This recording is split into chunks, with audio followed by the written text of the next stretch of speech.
दोस्तों, आज की कहानी हमारे साथ साझा की है अमरदीप ने। अमरदीप पिछले 35 सालों से राजस्थान में ट्रक ड्राइवर हैं। कहते हैं कि कुछ सफ़र ऐसे होते हैं जो हमेशा के लिए याद बन जाते हैं। दरअसल बात सन 1990 की है।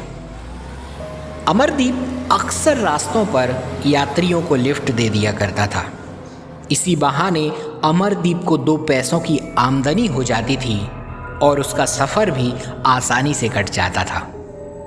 हमेशा की तरह अमरदीप ने जोधपुर जाते समय एक अनजान व्यक्ति को लिफ्ट दे दी, लेकिन उस समय अमरदीप को ये पता नहीं था कि उसका ये सफ़र उसे ज़िंदगी भर याद रहने वाला है। जिस जगह से अमरदीप ने उस अनजान व्यक्ति को लिफ्ट दी थी, वहाँ से जोधपुर का सफ़र सिर्फ 53 किलोमीटर ही था। लेकिन उस अनजान व्यक्ति की बातों में अमरदीप को उस सफ़र का पता ही नहीं चला।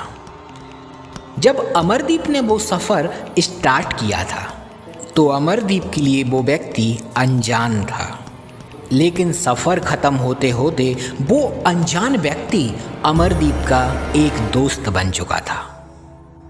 उसकी बातों में इतनी मधुरता थी कि किसी भी व्यक्ति का दिल जीत ले। शायद यही वो कारण था कि अमरदीप भी उससे दोस्ती कर बैठा। किसी तरह वो सफ़र ख़त्म हुआ। अमरदीप ने ओम को जोधपुर के एक बस टर्मिनल पर छोड़ दिया। बात कुछ महीनों बाद की है, जब अमरदीप का उसी हाईवे से दोबारा निकलना हुआ। इस बार अमरदीप ने सोचा कि क्यों ना मैं ओम के गांव से होते हुए निकलूं। इसी बहाने ओम से भी मिलना हो जाएगा। दरअसल ये गांव राजस्थान के पाली शहर से 20 किलोमीटर दूर था। लोगों से पता पूछते पूछते अमरदीप ओम के घर जा पहुंचा। बाहर एक ताऊ जी खटिया पर लेटे थे। अमरदीप को देखकर वो तुरंत उठ बैठे और उन्होंने अमरदीप का परिचय पूछा। अमरदीप ने उन्हें बताया कि वो एक ट्रक ड्राइवर है और ठीक 2 महीने पहले उसकी मुलाकात उनके बेटे ओम से हुई थी, जब वो जोधपुर जा रहा था। अमरदीप की यह बात सुनकर ताऊ अमरदीप को बिना पलकें झपके देखे जा रहे थे, पर उनके मुंह से एक शब्द भी बाहर नहीं निकल रहा था।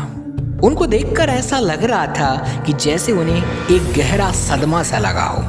तभी अमरदीप ने अपनी नज़रें इधर उधर घुमाई। अमरदीप की नज़र दीवार पर पड़ी, जिस पर अमरदीप के दोस्त ओम की फोटो लगी थी और उस फोटो पर चढ़ा था एक हार। अमरदीप उसे देखे जा रहा था। उसे अपनी आंखों पर विश्वास नहीं हो रहा था। उसे लग रहा था कि जैसे खुली आंखों से वो सपना देख रहा है। तभी ताऊ जी ने अमरदीप से कहा कि ओम बन्ना को गुजरे हुए 2 साल हो चुके हैं। आखिर कौन थे ओम बन्ना? उस रात ओम बन्ना के साथ कौन था? आखिर क्या वजह है कि लोग ओम बन्ना को भगवान की तरह पूजते हैं? दरअसल इस कहानी की शुरुआत सन 1988 में हुई थी, जब ओम बन्ना अपनी बुलेट से ससुराल से अपने गांव आ रहे थे। तभी उनकी गाड़ी अनियंत्रित होकर एक पेड़ से जा टकराई। एक्सीडेंट हो जाने के तकरीबन 5 मिनट बाद उसी रास्ते से जब एक ट्रैक्टर गुजरा तो वहाँ पर ओम बन्ना की लाश मिली।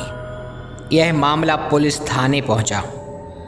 कागजी कार्रवाई के लिए वो बुलेट जिससे ओम बन्ना का एक्सीडेंट हुआ था थाने लाई गई। इसी तरह वो दिन तो गुजर गया, लेकिन पुलिस कर्मियों ने जब सुबह उस स्थान को देखा जहां पर बुलेट रखी हुई थी, तो वो बुलेट उस स्थान पर नहीं थी। पुलिस वालों ने जब खोजबीन की तो उन्हें वो बुलेट उसी जगह मिली जहां पर ओम बन्ना का एक्सीडेंट हुआ था। उस बुलेट को फिर थाने लाया गया। इस बार बुलेट को एक लोहे की जंजीर और ताले से बांध दिया गया। अगले दिन फिर सुबह हुई। तो बुलेट अपने स्थान पर नहीं थी। पुलिस ने फिर से खोजबीन की और फिर से बुलेट उसी स्थान पर मिली जहां पर ओम बन्ना का एक्सीडेंट हुआ था। एक बार फिर बुलेट को थाने लाया गया, लेकिन इस बार पुलिस ने ताला लगाने के साथ साथ उसका पेट्रोल टैंक भी खाली कर दिया। एक बार फिर से सुबह हुई और बुलेट फिर गायब थी। रहस्यमयी बुलेट की कहानी को जानकर राजस्थान सरकार ने उस बुलेट को उसी जगह के पास रख दिया जहां पर एक्सीडेंट हुआ था। अब लोग उस बुलेट को देखने दूर दूर से आने लगे, उसकी पूजा करने लगे और ये सिलसिला आज भी जारी है। तो दोस्तों, अगर आपको ये वीडियो पसंद आया हो तो हमारे चैनल को सब्सक्राइब करना ना भूलें।